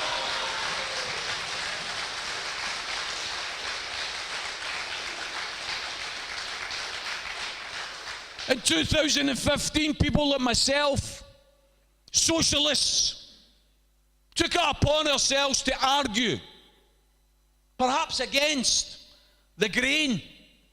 We argued, don't stand as a socialist in that general election. Instead, lend your vote to the SNP, unite the Yes movement, and let's get rid of, at that time, the red, the yellow, and the blue Tories. That's the strategy of 2015. And it was almost universally successful. I say to the Greens, you were wrong. You were wrong to stand in Mundell's seat. If you hadn't stood, we would have got rid of Mundell. I'm glad they appear to have learned that lesson and will not stand this time.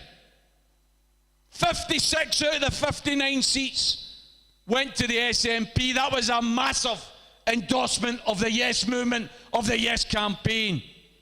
The SNP have to bear in mind, however, people like me and thousands like me, we said that we're supporting you to go down to Westminster, not to settle down, but to settle up with Westminster.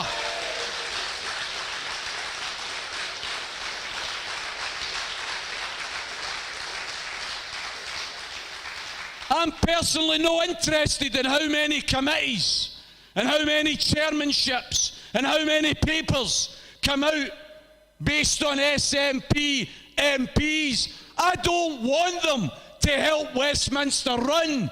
I want them to cause mayhem and chaos.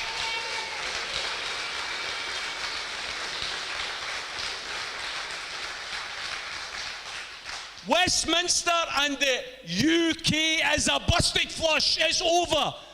It's an institution whose time has gone. And that's why, in 3 weeks' time, we have another general election. And I hesitate this time in relation to my description of the Labour Party. Because there is a difference. Miliband leading the Labour Party, you wouldn't trust them to run a bloody bath, never mind a country. You could easily call them the Red Tories, no doubt about it.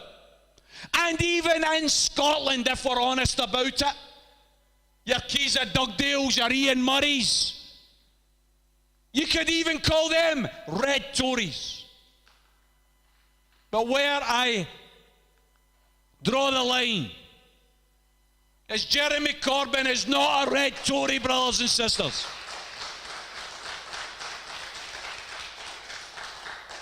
Jeremy Corbyn has been ill-advised from people in Scotland. Jeremy Corbyn put a tweet out. I don't know if any of you seen it. It's a very good tweet. In March, 13th of March, I forgot my glasses.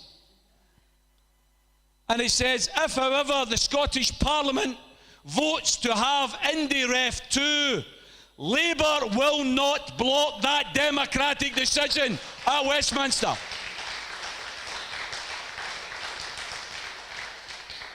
You have to ask yourself, 13th of March, Jeremy Corbyn says the right thing. Okay, he says he doesn't agree with independence, that's fine. But he says they will not block it at Westminster. Why then do you get a manifesto out a couple of days ago saying that they're going to block Indy Ref 2? Brothers and sisters, that's bad advice that Jeremy's getting from Scotland. That's the truth of the matter. What I think we have to do here in Scotland, and as a socialist, it is difficult. Yes, it's difficult, because I'm over the moon to see public ownership back on the political agenda. I'm over the moon with the Labour manifesto in relation to taxing the corporations, to increasing the tax rate for the wealthy. Over the moon. Brilliant. Brilliant that they're talking about taking over the water companies. Brilliant that they're talking about taking back rail. Brilliant that they're talking about taking back energy. Absolutely fantastic. Problem is, here in Scotland, we have a different political spectrum. We have a different political terrain. As far as I'm concerned, brothers and sisters, and Nicola said this as soon as the election was called, she said, what we need is a progressive alliance in Westminster, a progressive alliance. I think we should be saying, loud and clear here in Scotland, socialists like me, we should be saying, in Scotland, unite behind the SNP candidate, the progressive anti-Tory candidate. Let's get the Tories wiped out in Scotland. Vote for the candidate that is most likely to beat the Tories, and in Scotland, in reality, that means the SNP.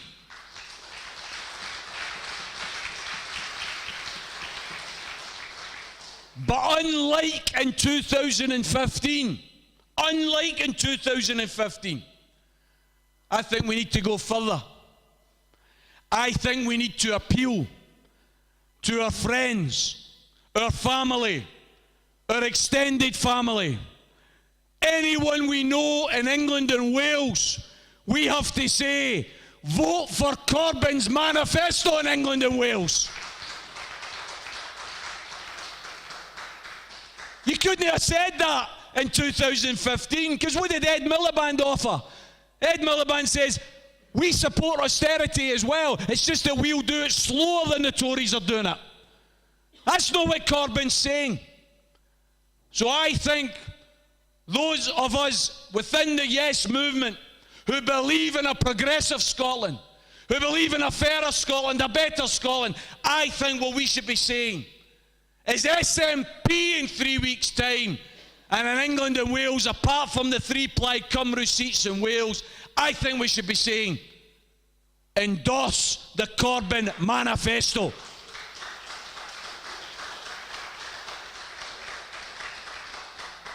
And I've got to say, I would like to hear from the front bench of the SNP as well, because here's the negotiating position, isn't it? It's quite clear.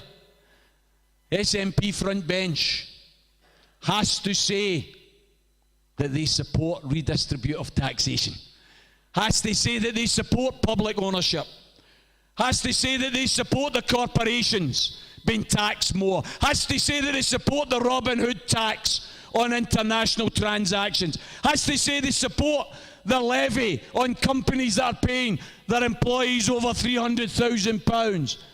Come out, SNP front bench, and say loud and clear that you support those progressive measures.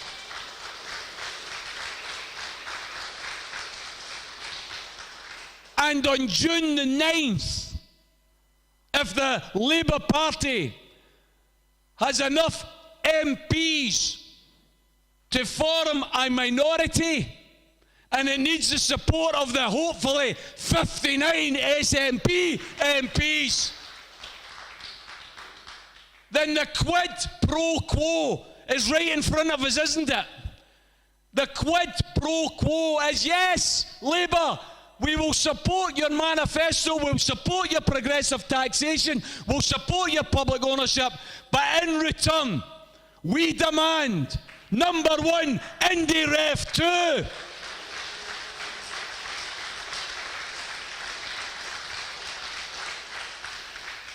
And number 2, we demand the cancellation of Trident. We don't accept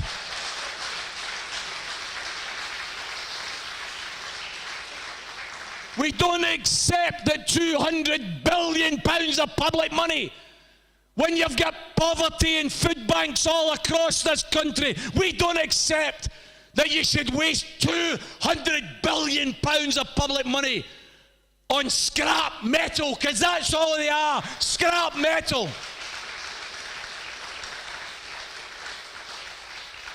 If they're ever used, the world's ended anyway. So why don't we live for today and invest in health and education and our children, rather than spending another brass farthing on weapons of mass destruction? And by the way, if that's a stumbling block, if Jeremy can't carry, because I know that Jeremy supports that. I know Jeremy personally, and I know that he's been a very keen nuclear disarmament all of his political life. But if he can't convince enough of these new MPs elected, then we've got a simple solution. Take it down to Westminster. Put it in the River Thames. There's one way to convince Westminster to vote against Trident. Park it in the River Thames outside Westminster. I'll finish my contribution, brothers and sisters, by reminding you that when we kicked off the 2014 campaign, at the end of 2013, the polls, the opinion polls at the time, they were varied, but they showed between 29% and 32% support for independence. 12 months later, and despite the British establishment exposing its brutality and its biased operation, despite the lies, despite the bullying, despite the distortions, we went from 29% to 45%.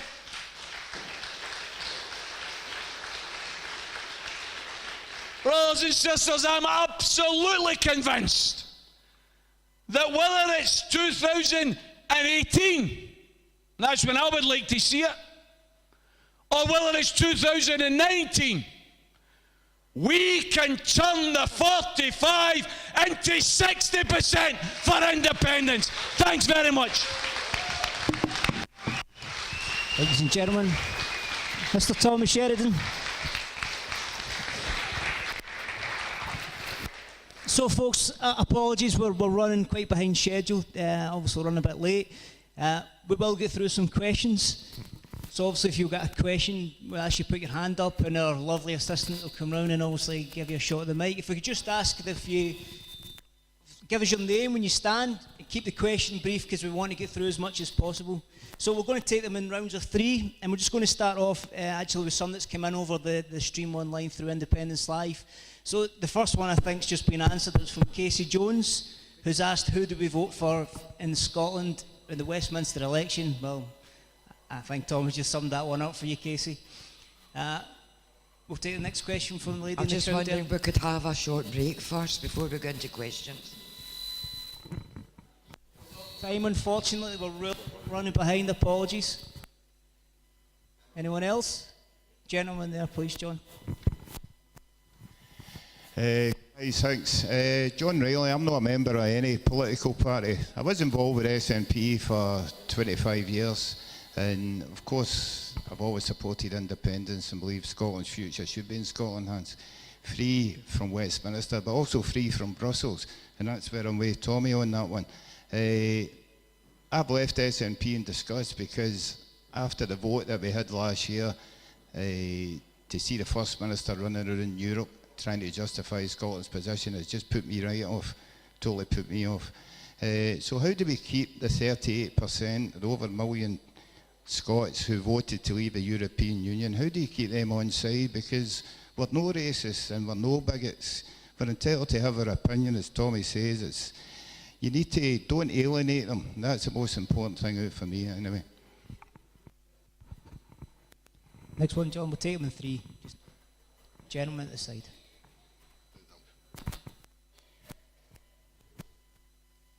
Samuel Cookin. My question kind of directed at Mike, being a former Labour Party member who's now joined the SNP. Online I've been having a lot of trouble with SNP members and supporters who don't seem to support the Corbyn agenda. So as I'd say you were a socialist, being a Labour Party member and considering what you stand for, what's your views on the SNP endorsing Corbyn and supporting Corbyn and working with the Labour Party? More, John. We have a lady this time, possibly.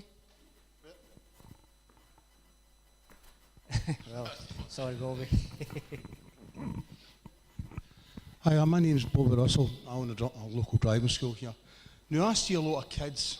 I talk with 17-year-olds, 18-year-olds, things like that. And I talk to a lot of people. The other day there, I went to a Cameroonian dude down in Douglas. And I was picking my brother up. What I'm basing this on is stupidity and ignorance. If you just listen to me here, right? So I picked my brother up after the Cameroonian dude. I had my medals on, right? I served in the army. I walked into my bowling club, which is in Edelwood in Hamilton. And this wee lad says, "Is that golfing medals you've got on?" Right? I said, "How stupid are you, son?" So I went and sat down with my brother. And they all know I am SNP, independence, the full shebang. And for me, sitting with a bunch of folk who came from a mining community that I did and support the Tories. Now, I'm going to tell you why they're supporting the Tories. It's sort of day with the Union, the Queen, Union Jack. That's why they're supporting the Tories. And I'm going to put it down here to stupidity, ignorance, religion. West of Scotland, as we know, Rangers, Celtic, Catholic, Protestant. I have nothing to do with that at all. I'm no religious one bit. I fought in the army for this bloody country. I've seen a lot of people being killed and God knows what. To me, religion has caused a lot of deaths in this world. And they turn around and says to me, "Oh, I'm voting. I'm a Rangers supporter. I should support that." What? I'm an Orangeman. I should support that. For God's sake, get heed out your backsides. I was going to say something else there. But that's what I think of Scotland at the moment, especially west of Scotland. Rangers, Celtic, Catholic, Protestant, totally ignorance and stupidity. So what's your question, Bobby? Sorry, hurry you along. Oh, I'm sorry. What I want to know is how are we going to turn these people around? Okay. That's all I want to know. Okay, so we'll start off with the first question. Tommy, I think the first one maybe for you with regards to the people who voted to leave within the EU. John, I think you touched on a very important question, and I actually think the SNP leadership may have begun to realise that you cannot tie INDIREF 2 to European Union membership. You just can't tie them. Because I know of many, many progressive Scots. You talk about people voting against the European Union. The reason people voted against the European Union membership has got nothing to do with the Farages of the world, nothing to do with that horrible bigoted attitude to immigrants or people wanting to come and live and work in our country. On the contrary, people like me and people like yourself who voted against the European Union welcome people coming and living and working in our country, working with good wages, good employment conditions. We don't reject new people coming, but we do reject a big bosses club that can dictate to us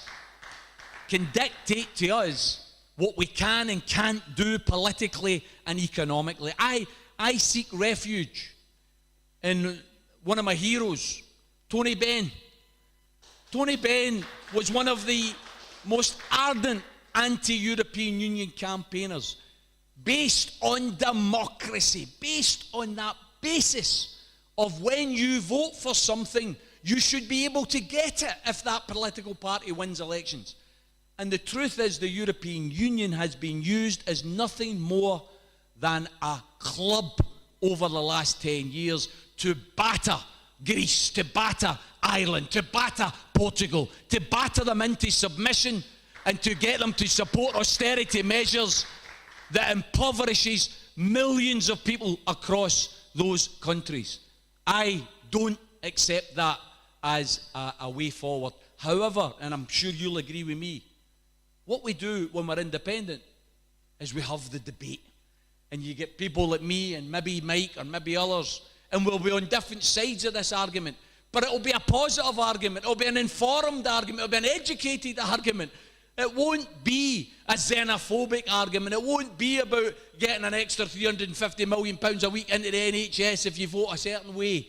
It will be based on mature adult conversation. I'll be saying, don't join the European Union. Let's have our own trade deals the way Norway does and others do. Others will be saying, no, let's join the European Union. And if I lose that vote, I lose that vote.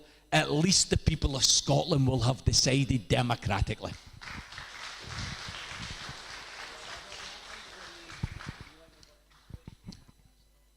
No, I mean, I'm happy to, I mean, I can be very brief because obviously there's other questions as well, but just in terms of the three questions, I mean, I am very much pro-European. I think Theresa May had said, the Tories have been doing this line, which is, we're not leaving Europe, we're leaving the EU. Well, if you really want to work in Europe, you've got to have some type of membership. Now, I've suggested earlier we can join EFTA, which other countries have joined, the EEA. In fact, the Nordic Council is a possibility too, given Scotland's geographical location. So, and I think in some respects, the idea of just simply an independent Scotland joining the EU like that, I'm not convinced that is feasible in any event. So I would have thought that whatever your position is, ultimately we do need to have the free access to free trade agreements, and the way to do that is through the EEA and EFTA.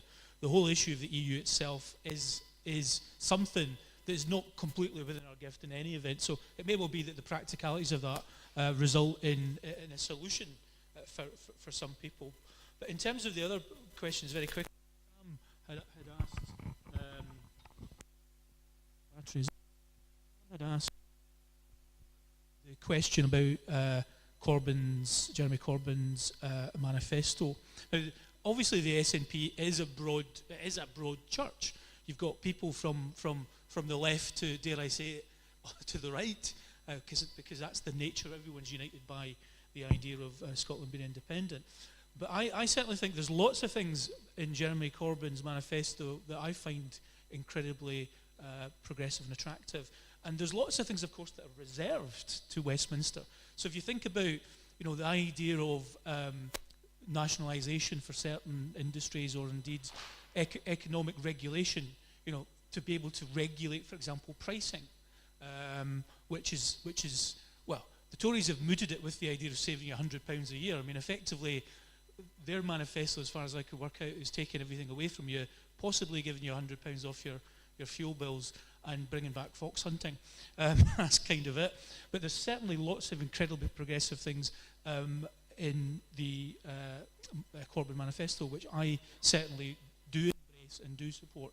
No question about that. And in terms of local government, as I said earlier as well, Sam, there's no reason why the SNP and Labour shouldn't be working in local government together and keeping out the Tories. I mean, that to me is an absolute no-brainer. Was it Bob? Bob, it's funny, I remember the first time coming to Glasgow about age 19, and I didn't really understand the thing of sectarianism, because we never really had it on the East Coast. People told me when I supported Dundee FC as opposed to United as a Catholic that I should have supported United. Nobody told me. So we never really had that. I remember bringing my mum through to Govan. She says, "Oh son, what's that lovely procession and all the flutes?" the innocence of my dear sweet late mother, because you don't get that on the East Coast. So it is very much a West Coast thing. I have to say, I think Ruth Davidson has behaved appallingly.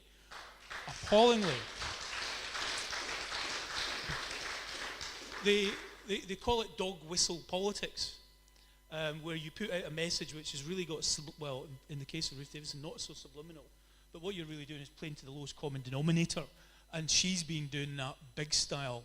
I think she's lost the plot when it comes to this. But that just goes to show you how the Tories will stoop so low. They're not interested in the peace process over in Northern Ireland. They're not really interested. They're just interested in taking advantage of people's long-standing issues. And I don't think you display any of the qualities of leadership if you do something like that It's absolutely appalling. We've got a big, tackling sectarianism is a massive issue for the West Coast of Scotland. There's no doubt about it. So having, the first thing to say is, we shouldn't have people in Scotland as politicians that make it worse. And I think Ruth Davidson has made it worse.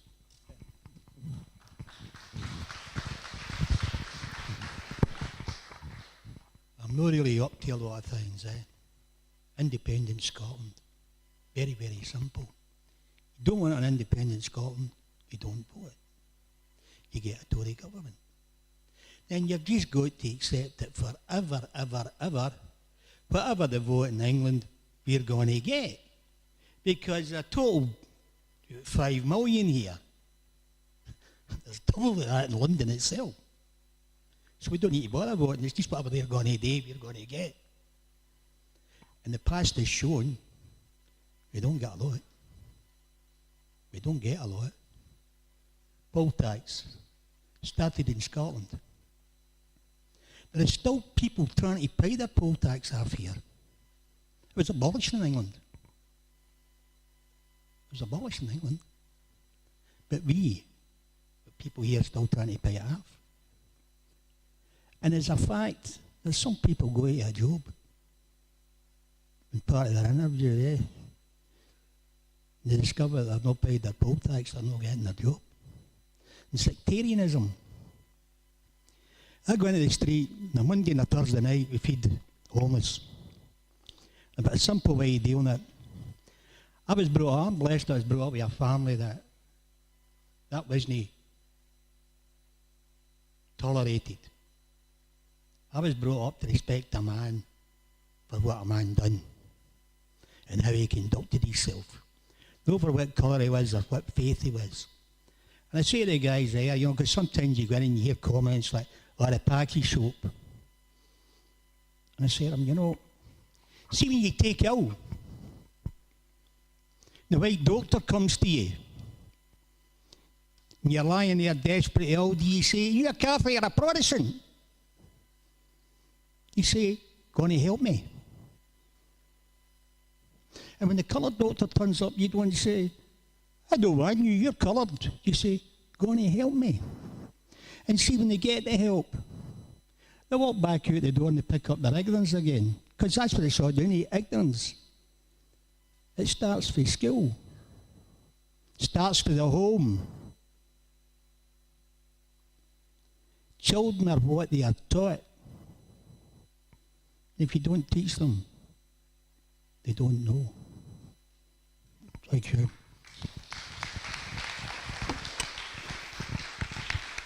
We're going to take another couple of questions again, squeeze a few more in. So the ones we're going to take are also coming in through the Independence Live. First question is from Rog McDowell. How do we ensure that ordinary people in Scotland, in our communities, are empowered to become architects of a future independent Scotland? Anne Ross has also asked, is there any chance of reducing one Labour MP to one? In fact, what's the chances of getting rid of all the unionist parties? And I'm assuming she's talking about the election now. The next one is from James Clark, he's got a slightly different view. He says, do you have jobs for the people that will be out of jobs when you get rid of Trident? Or are you going to give them pea shooters and stand them at the coast?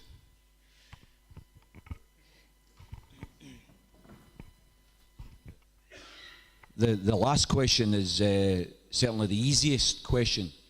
I was councillor for a city council in Glasgow for 11 years, and then elected to the Parliament in 1999. And in 2002, I wrote to the former chief executive of Glasgow City Council, a guy called Jimmy Andrews, and I wrote to him because the running costs, the annual running costs of Trident at that time was £1 billion. And the STUC and other organisations had done an analysis of the number of jobs directly dependent on Trident, how many jobs were generated by Trident. And it ranged. The largest number, they said, was about 1,500.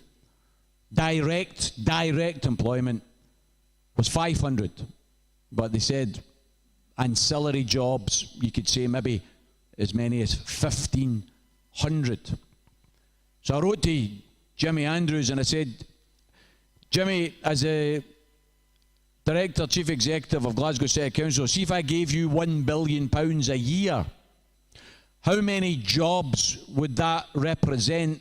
Well-paid jobs would that represent for Glasgow if you had £1 billion a year? And he wrote back to me and he broke it down, and it was jobs in excess of £25,000 a year, pay 20,000 jobs. 20,000 jobs. We have a duty to oppose Trident on a moral basis, because those weapons of mass destruction are immoral.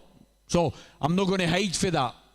But we also have a duty to oppose Trident on an economic basis, because it's a waste of money. You could create tens of thousands of extra jobs if you took that money and invested it in public sector jobs instead of in Trident. So it's a very easy question, James. That's what we're going to do when we cancel Trident.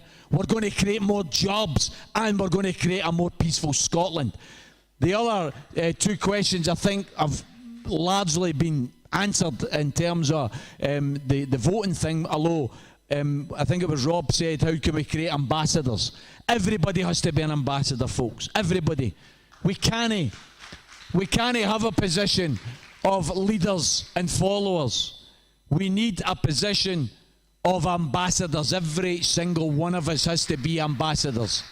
And my final wee point, because I never get a chance, I didn't realise at the time where we answered the three questions, but my answer to Bobby, it is tragic, Bobby, tragic to hear what you're saying, that unionism in its most virulent form may now be taking the form of people voting Tory from a working class background, particularly a mining community, for God's sake. They ought to be ashamed of themselves, is the truth of the matter. They ought to be ashamed of themselves. The way to tackle it, in my opinion, Bobby, is we need to go into the next independence referendum with working class issues to the fore. We need to go into that referendum with a guarantee that in a new future independent Scotland, we're going to do away with one of the worst terms that has creeped into the English language: working poor. Working poor. It is a complete and utter travesty that we use that term. Why the hell should anybody be poor if they're working? We should have a living wage, guaranteed employment rights, a proper retirement age so that you can actually enjoy your retirement instead of working yourself into a grave. And if we do that, Bobby, I'm confident that we can reach beyond that facade of unionism and appeal to people's class instinct rather than the religious instinct. That's what we can do.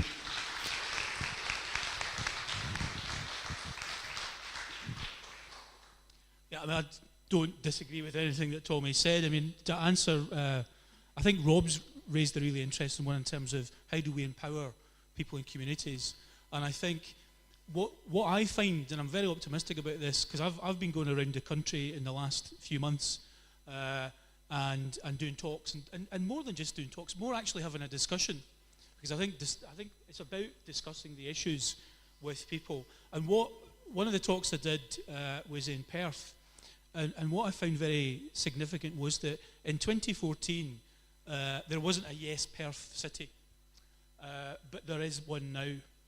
And they've already got themselves organised. And obviously, you've done the same in East Kilbride. I went over to Fife, and they've done the same too. They've done the same. I was down in Gourock the other week, and they've done the same. So the point I'm making is that those organisations are not party political. They're all inclusive. It's for anybody who supports Scottish independence.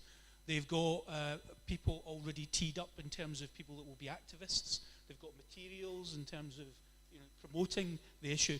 And they never had that in many places in Scotland in 2013, 2014. So I think Tommy's absolutely right. I think things have changed. The support for Scottish independence is already a lot higher than it was.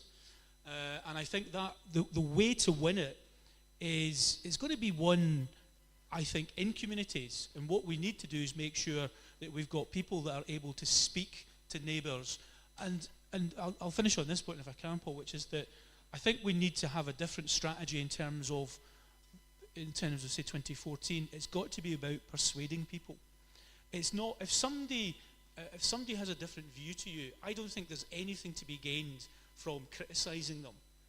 You're never going to persuade somebody, if you attack them. So we need to be in the business of persuading people, understanding that people have got concerns, understanding that they've got worries about particular things, which are often misinformation.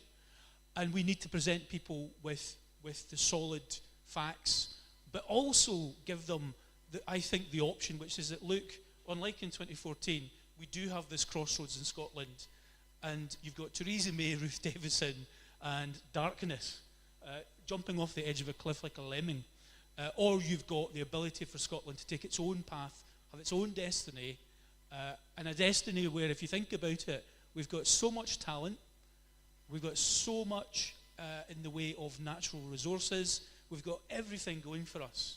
So that's the optimistic vision that I think we need to be persuading people. And of course we can have our own currency. Of course we can do all the things that people say you can't do. And we've also got a great amount of, I think, support from various European countries too. We've got a lot in our favour. And that's a much better future to tell people and talk to people about in local communities than saying we're going to have another 15 years of Tories.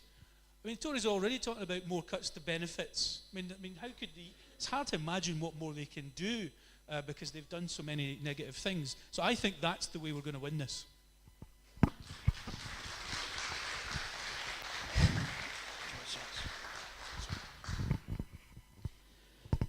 Tends to be sometimes a wee bit just plain black and white. Trident. Why have we got Trident? Deterrent. Why is it with us? See if there's a war, we don't need to worry about anything. Because that's the first place it's going to get hit. Because that's where all the repairs get done. That's what everything gets done. So why is it, if it's all that important, why have they not got it done in England? How many jobs does it create? It's been proven time and time again. As you close one thing, something else comes back up. Create a wee atmosphere around something, and everybody's arguing about it, and they're not really seeing what's going on in the background. And it's like, no peace, no war. No war, no peace. You seem to live in a... One of the things that I dislike is to walk down the street, and the language I hear is terrible. People can't seem to talk without swearing. And one thing I know about swearing, and it creates anger. When you swear, you start to get upset, and you start to get angry, and the next minute you lose the place. And we're letting all the good things. We are at fault because we are characters of our parents. And every one of us is in a show window. We're on display. What is it we're showing? What is it we're making attractive to us that people want? See, we seem to have done away with that. We're letting kids seem to do what they want. You can't chastise them, eh? I get belt across the ear a lot of times, eh? My father never hit me. I never chanced it with my dad, but my mother belted me. Never done me any good. It taught me to know you don't do that again. Simple. But now we're all caught up in correctness. What's correct about arming a country that can set off something that's going to destroy another part of a country? That's simple. Wrap up in a wee parcel, say, you want to Trident here? I can guarantee you Lizzie doesn't want to outside her door.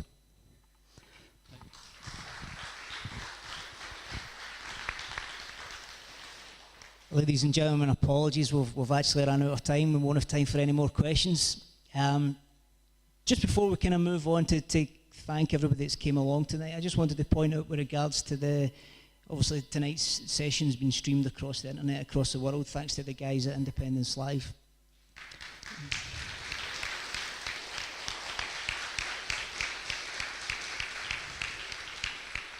And the actual reality of it is we've got, you know, up to 17,000 viewers watching this tonight. Obviously not full concurrent, but that's impressive.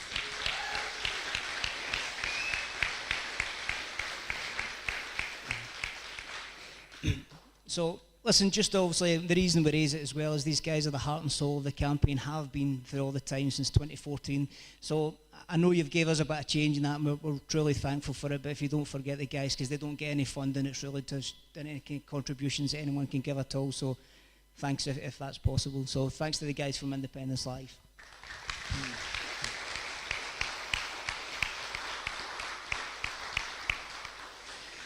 And of course, you know, the stars of the show pretty much have been astounded. You know, again, we've been really fortunate to some fantastic speakers with varied views.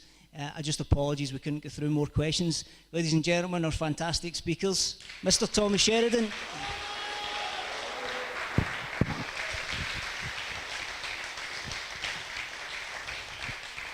And of course, the inspirational Mr. Denis Curran, MB.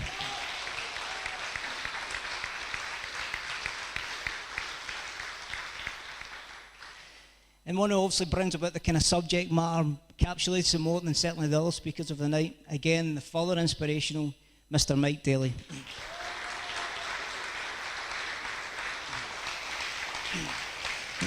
And of course, I just want to thank everybody that's came out tonight.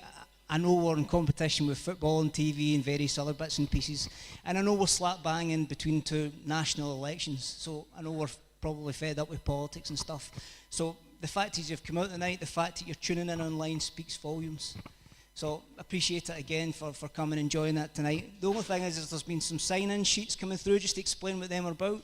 One is to join our East Kilbride mailing list, which will keep you in advance of any of the events, which many that we've got planned up for certainly the remainder of the year. The other one is if you wish to join, because look, we've got quite a small group. I get that everybody, especially the ones that are involved in political parties, are out doing stuff, but we need you to come and help us because East Kilbride's got a lot of people in it and we want to keep them informed as best as we possibly can. So if you've got any spare time, come out and join us. Everybody is welcome. The other people I want to thank, it's kept you nice and refreshed all night, is obviously our tea ladies, as we'll call them. That's both Naz and Yvonne. I hope you enjoyed the nice yes and saltire cakes. I went a lot of effort to bake them. But just to speak briefly about Yes East Kilbride, and the guys summed it up perfectly, better than certainly that I could, is Yes East Kilbride is all parties and none. We're not here to push any particular political party. And perfectly as Tommy, which has always been the thing that inspired me more than anything else, part of the great thing is that we don't all agree on this stuff. But we do agree in that one thing is that we can improve the chances for not just us, not for our kids, their grandkids and then thereafter, if we've got the control in our own hands. And to be fair, as a campaign in East Kilbride, we will not stop until that goal is achieved.